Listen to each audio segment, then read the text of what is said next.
Corona में जैसे मैंने रोज़ जब मैं प्रेस कॉन्फ्रेंस करता हूँ मैं बताता हूँ कि हमारे जो एफ़र्ट्स हैं वो दो दिशा में हैं।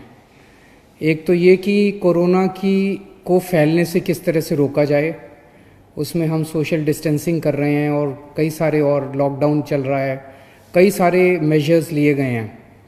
और दूसरा हम लोगों के एफ़र्ट्स हैं कि किस तरह से कोरोना से होने वाली मौतों को रोका जाए, कम किया जाए। कोरोना अगर किसी को हो भी जाए तो अस्पताल में जाए, अपना इलाज कराए और खुशी खुशी अपने घर लौट आए। ये हमारा हमेशा एफ़र्ट है।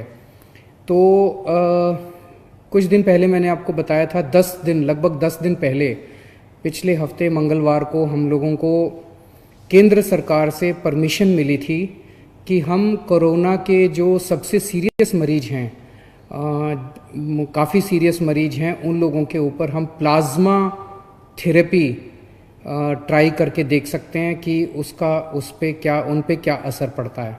प्लाज्मा थेरेपी क्या है मैंने पहले भी आपको एक्सप्लेन किया था, आज फिर से मैं एक्सप्लेन कर देता हूँ कि जो पेशेंट ठीक हो जाते हैं, उनको कोरोना हुआ, अस्पताल में एडमिट हुए, उसके बाद वो ठीक होकर घर चले गए, ऐसे मरीजों के खून के अंदर एंटीबॉडीज़ बनती हैं जो उन्हें कोरोना से बचाती हैं। तो अगर ठीक हुए पेशेंट के खून से प्लाज्मा निकाला जाए, वो एंटीबॉडीज़ निकाली जाएं और जो बीमार पेशेंट है उसमें डाल दी जाएं, तो वो बीमार पेशेंट भी ठीक हो जाता है। इसे हम प्लाज्मा थेरेपी कहते हैं। तो ये प्लाज्मा थेरेपी लिमिटेड बेसिस पे छोटा ट्रायल करने की हमें परमिशन मिली थी कि एलएनजेपी अस्पताल, केवल एलएनजेपी के लिए हमें परमिशन मिली थी कि एलएनजेपी अस्पताल के जो सीरियस मरीज हैं उनके ऊपर ये ट्रायल करके देखा जा सकता है। हमने पिछले कुछ दिनों के अंदर 4 मरीजों पे ट्रायल करके, एलएनजेपी के 4 मरीजों पे ट्रायल करके देखा। उसके अभी तक के नतीजे उत्साहवर्धक हैं, अच्छे हैं। और हमारे साथ डॉक्टर सरीन हैं आज, जो कि ILBS हमारा जो दिल्ली सरकार का हॉस्पिटल है उसके हेड हैं और इस पूरे की पूरी प्रक्रिया को यही मॉनिटर कर रहे हैं और यही संचालित कर रहे हैं। अब इसका अभी तक का क्या रिजल्ट रहा, मैं डॉक्टर सरीन से कहूँगा कि वो आप सबको बताएंगे। Thank you sir. दिल्ली सरकार में ILBS एक ऑटोनॉमस सोसाइटी की तरह है, जहाँ पे हम लोगों का एक बहुत अच्छा ब्लड बैंक है। डॉक्टर मीनू वाजपेयी मेरी कलीग, वो इस प्रोजेक्ट की प्लाज्माफेरेसिस की प्रिंसिपल इन्वेस्टिगेटर हैं और उनके साथ में जो दूसरे हमारे कलीग हैं जो मौलाना आज़ाद में हैं, डॉक्टर सुरेश, डायरेक्टर प्रोफेसर और बहुत सीनियर फिजिशियन। तो हम सब ने मिलकर एक इनिशियल प्लानिंग करी थी और उस प्लानिंग में ये था कि उस समय तक प्लाज्मा थेरेपी सिर्फ पुराने सार्स के मरीज़ों के लिए या किसी और समय, वैसे तो 1901 में डिप्थीरिया के लिए भी ये यूज़ हुई थी, पुरानी थेरेपी है। तो हमें लगा कि चूंकि और कोई दवाई, कोई वायरस की दवाई नहीं है या हमारे पास ऐसी दवाई नहीं है कि वायरस शरीर में एंटर हो तो उससे हम आगे बढ़ने से रोक सकें, तो एक ही थेरेपी थी कि वायरस को कैसे न्यूट्रलाइज करें या उसके साइड इफ़ेक्ट्स कैसे कम करें। मैं सिर्फ सिंपल भाषा में समझाऊंगा कि इसके 3 फेजेस होते हैं बीमारी के। पहला फेज़ है जिसे हम वायरस फेज़ कहते हैं, जिसमें वायरस शरीर के अंदर आता है, वायरस बढ़ता जाता है, कभी यहाँ जाता है कभी कहाँ। सेकेंड फेज़ होता है जिसे पल्मोनरी फेज़ कहते हैं, जिसमें लंग के अंदर इंजरीज आने लग जाती है और उसके कारण उसको ब्रीदिंग की डिफ़िकल्टी, सांस की डिफ़िकल्टी। और थर्ड फेज़ जो होता है जिसमें साइटोकाइन रिलीज़ होते हैं, मतलब शरीर ऐसे सारे चीज़ें प्रोड्यूस करता है कि वायरस को अपन मार सके। तो अगर वो थर्ड स्टेज में मरीज़ आता है तो उसके ऑर्गन फेलियर की स्टेज हो जाती है, वो लेट स्टेज हो जाती है। सेकेंड स्टेज में मरीज़ आता है जिसमें लंग के अंदर इन्फेक्शन है पर बाकी ऑर्गन्स चल रहे हैं। उस थेरेपी के अंदर, उस स्टेज के अंदर अगर अपन प्लाज्मा दें तो हम वायरस को भी कम कर सकते हैं और हम ऑर्गन फेलियर्स को बचा सकते हैं। फर्स्ट स्टेज में पकड़ में ही नहीं आता, उससे मतलब जैसा CM साहब ने कहा, हमें सिर्फ प्रिवेंशन और अर्ली डिटेक्शन पे है। तो हमें अगर मरीज 7 से 15 दिन के बीच में आए जिसको ब्रीदिंग की डिफ़िकल्टी है या सांस की है, तो ऐसे व्यक्ति में जिसमें बाकी ऑर्गन फेल नहीं हो उस समय तक, तो ऐसे व्यक्ति में प्लाज्मा थेरेपी का रोल हो सकता है। हाँ, अभी शुरू में जो हमने मरीज किए हैं, बहुत सारे मरीज स्क्रीन किए, और शुरू में डॉक्टर्स का ये काम होता है do no harm. Hippocratic oath यही है कि आप भले ही सोचें कि अच्छा हो रहा है पर बुरा ना करें।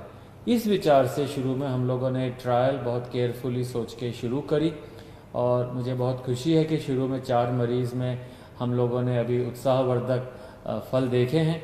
और हाँ, आज उम्मीद है कि 2 या 3 मरीज़ और हमारे जो हैं, जो कि सिक हैं LNH हॉस्पिटल में, उनको हम लोग उनके टेस्टिंग रात 1:30 बजे सैंपल आए, अभी मुझे लगता है कि 12 बजे तक उनका वायरस टेस्ट हो जाएगा, और उनके लिए ब्लड भी तैयार है, प्लाज्मा भी तैयार है, और हो सकता है आज हम उन लोगों को थेरेपी दे सकें। और इस थेरेपी के बेनिफिट्स काफ़ी हैं। अगर आपने उसको दिया तो वो 3rd स्टेज, जिसे हम साइटोकाइन स्टॉर्म कहते हैं, उस स्टेज पे मरीज ना जाए, जिसमें ऑर्गन फेल हो और लंग के इन्फेक्शन जल्दी से करेक्ट हो जाएं। ये एक हमारा मेन एम है, और ऐसे थेरेपी और अभी कोई है नहीं। हमें लगता है कि शुरू के अगर जैसे मान लीजिए 10 मरीज़ हमें 20 मरीज़ कर रहे हैं, मुझे लगता है कि हमारे मरीज़ ये 10 से 15 दिन में कंप्लीट हो जाएंगे, और आपकी दुआएं रहीं, मरीज़ों की दुआएं रहीं, तो हो सकता है कि हम एक लीड ले सकते हैं, बता सकते हैं कि हाँ ये थेरेपी अच्छी है। पर इसमें कई दिक्कतें भी हैं, जैसे जिन लोगों को अपना कोरोना कभी हुआ, रिकवर हो गए, अभी वो क्वारंटाइन में हैं, घर पे हैं, अगर वो लोग ब्लड देंगे तभी तो हमें एंटीबॉडी मिलेंगी, नहीं तो कहाँ से मिलेंगी। तो इस समय हमें उन लोगों की ज़रूरत है कि अपनी देशभक्ति दिखाएं। ये बताएं, जैसे थोड़े दिन पहले एक लड़का था बिल्कुल यंग, और वो आया रात को 1-1:30 बजे, और हमें लगा कि किसी तरह प्लाज्मा मिल जाए, पर उसको पूरे दिन के बाद प्लाज्मा नहीं मिला, और वो अगले दिन सुबह 4 बजे, हमें 7 बजे प्लाज्मा मिला, 4 बजे वो हमें छोड़ के चला गया। तो दिन भर मैं डिप्रेस होता रहा, पूरी टीम डिप्रेस हो गई कि क्या हमारे यहाँ ऐसे लोग नहीं हैं जो कि अदरवाइज ऑल राइट हैं और घर पे हैं, और जिनके अंदर रिकवर हो गए हैं कोरोना से, तो भाई अपना ब्लड दे। ये ब्लड डोनेशन भी नहीं है, ये मान के चलिए, जैसे सीएम साहब ने बताया कि ये ब्लड डोनेशन नहीं है। जैसे मैं ब्लड देने जाऊँ, मैंने 50-60 बार ब्लड दे दिया, कोई भी मरीज ट्रांसप्लांट का होता, कोई बीमार होता, सबसे पहले जाके सुबह 8 बजे हम ब्लड दे देते थे। ब्लड देने के बाद हमें 3 महीने वेट करना पड़ता है दोबारा देने के लिए। पर प्लाज्मा के अंदर, उसमें जैसे आपने कभी देखा हो डेंगू के लिए, भाई मेरे प्लेटलेट निकाल लो, बाकी ब्लड वापस अंदर आ जाता है। तो उसी तरीके से प्लाज्मा फरेसिस में एक मशीन होती है, खून उसमें से जाता है, सिर्फ थोड़ा सा एंटीबॉडी प्लाज्मा लिया जाता है, बाकी खून वापस आ जाता है, कोई कमजोरी नहीं, वीकनेस नहीं। और आप चाहें, मतलब अगर हिम्मत है तो 10 दिन में फिर दे सकते हैं ब्लड, तो 3 महीने तक नहीं दे सकते। दूसरी एक बात है कि अगर आप ब्लड देते हैं तो आपकी बोन मैरो स्टिमुलेट होती है, नया ब्लड बनता है, you feel younger, it is a longevity के लिए ब्लड डोनेशन एक बहुत अच्छा माध्यम है। और फिर हमारी जिम्मेदारी है कि डोनर को नुकसान ना हो, मतलब पहले उसका हीमोग्लोबिन चेक होता है, वेट है, उसकी वेन्स हैं, कोई सिम्टम्स नहीं है, पूरा चेक करके डोनर की सुरक्षा ज़्यादा ज़रूरी है। फिर ऐसे व्यक्ति अगर डोनेट करेगा और फिर हम पूरा ध्यान रखते हैं, तो मैं चाहूँगा कि आपसे अपील भी करूँगा और हमारे पॉलिटिकल चीफ से अपील करवाऊँगा कि आप लोग दिल्ली में आगे आएँ। अगर हम ये डोनेशंस 2 दिन में कर दें तो मुझे लगता है कि हम सारे मरीज़ बहुत हैं, अभी भी कम से कम 2 दर्जन मरीज़ हैं LNH में जिनको हो सकता है ज़रूरत हो। तो आप लोग अगर आएँ, हमें डोनेशन दें, हम मरीज़ के ऊपर पूरी जी जान से, हमारी टीम जो है पूरी जी जान से लग कर के उनको सुपरवाइज़ करेगी, उनको प्लाज्मा या जो भी देना है देगी, हो सकता है वो ठीक हो जाए। और प्लाज्मा थेरेपी का एक और एडवांटेज है, इसमें ऐसा खर्चा नहीं। आप जैसे विदेश से दवाई मंगाए, रेमडेसिविर है, ये इतनी एक्सपेंसिव मेडिसिन है, हम लोग अफोर्ड नहीं कर सकते, कंट्री अफोर्ड नहीं कर सकता। तो इसलिए plasma therapy comparatively almost inexpensive है। तो मुझे लगता है, और नेक्स्ट 10 दिन में मुझे लगता है अगली बार फिर हम बेटर रिजल्ट्स बता पाएंगे। सर अभी जो 4 हुए हैं उनके अगर आप रिजल्ट्स बता सकें। सर अभी जो 4 हैं, आपने मुझे पूछा, अच्छी खबर ये है कि उनमें से हो सकता है 2 आज या कल तक अस्पताल से जाने लायक हो जाएं। बल्कि उठ के बैठ के नाश्ता कर रहे हैं। वही आदमी जो वेंटिलेटर पे जाने की स्थिति में हो सकता था, वो बेटर है और छुट्टी मिलने के आसार हैं। इस हफ्ते के अंदर छुट्टी मिल जाए ऐसी उम्मीद है। और बाकी 2 जिनको चढ़ा है वो अभी तक कोई रिएक्शन नहीं। प्लाज्मा में रिएक्शन हो सकती है, जैसे आप किसी को ब्लड चढ़ाएं तो किसी को भी ब्लड से रिएक्शन होती, उससे ज़्यादा रिएक्शन नहीं हो सकती, और वो भी नज़र रखते हैं। तो अभी तक चारों बहुत अच्छे हैं, और एक को आज सुबह 1:30 बजे ख़त्म हुआ प्लाज्मा, वो भी ठीक है।